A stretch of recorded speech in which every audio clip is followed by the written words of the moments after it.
Class today I'm going to start EVS. First topic, that is balance in nature. Under this topic I'm going to discuss today ecosystem, its component. To start with, the part of earth where the life exists is called biosphere. It contains all the living things from plants and animals to fish and human beings. All of them depend on one another.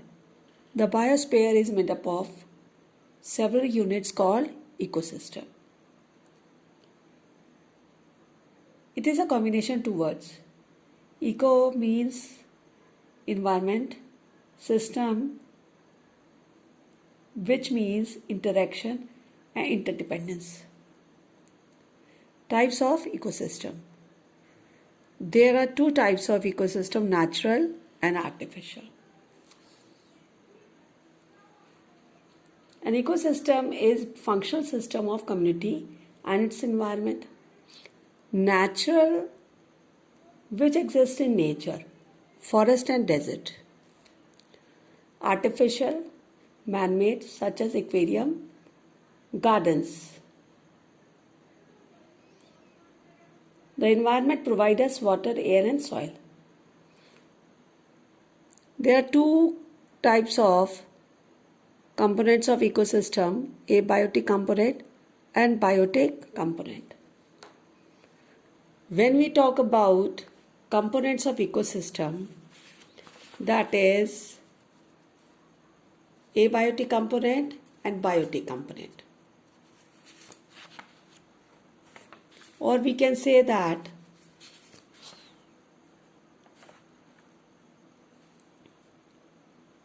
there are two main components of ecosystem, abiotic, organic substance, inorganic substance, physical factor and adiabatic factor. Whereas biotic, producers, consumers and decomposers. Now let us discuss these components of ecosystem detail. Abiotic component, organic. The important organic substances include carbohydrate, proteins and fats. They are present in living organisms, allow us to interact with biotic components. Inorganic substance, it contains nitrogen, oxygen, water, carbon dioxide. These are continuously exchanged between living and non-living parts of the environment. Physical factor, it includes different climatic factors like temperature, humidity, rainfall, wind. Light energy is the most important component required for photosynthesis for green plants. Adiabatic, it refers to factor related to soil. Then biotic components, producers. Producers are called autotrophs. They are all the green plants which fix light energy for production of food. Plants serve as a medium for converting sunlight into chemical energy. Consumers or heterotrophic components, or we can also say heterotrophs. These include all the animals which feed directly or indirectly on plants and animals for food. Further, the consumers are divided or classified into herbivores, carnivores and omnivores. Herbivores, plant-eating animals. Carnivores, which feed on another animals. Omnivores, which feed on plants as well as animals. Then decomposers. Decomposers, they are heterotrophic microorganisms which feed on dead and decaying matter of plants. They include bacteria and fungus. They are also known as saprotrophs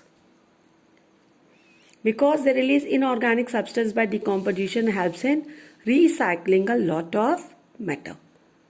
Plants utilize these substances. This is continuous cycle which clears the environment of the form of debris to make space for new life. Now, energy flow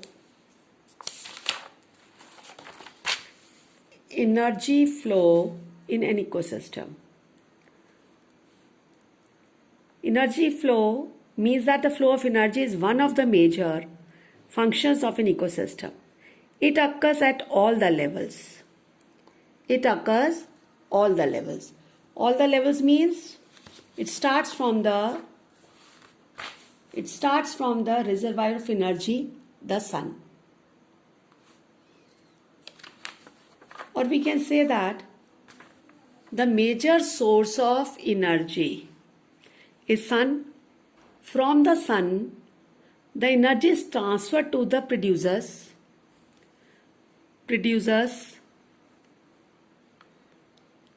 autotrophs, who transfer it to consumers,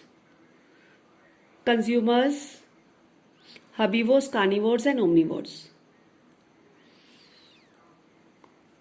The main part is that it starts from the major source of energy is sun. And when we talk about sun, plants, herbivores obtain this energy from the sun and use it in the manufacture food in the process of photosynthesis. Plant use only 1/10 of the total solar energy. Plant utilize some of the energy, a large portion of it which is not utilized is given out as heat. And the plants convert solar energy into chemical energy.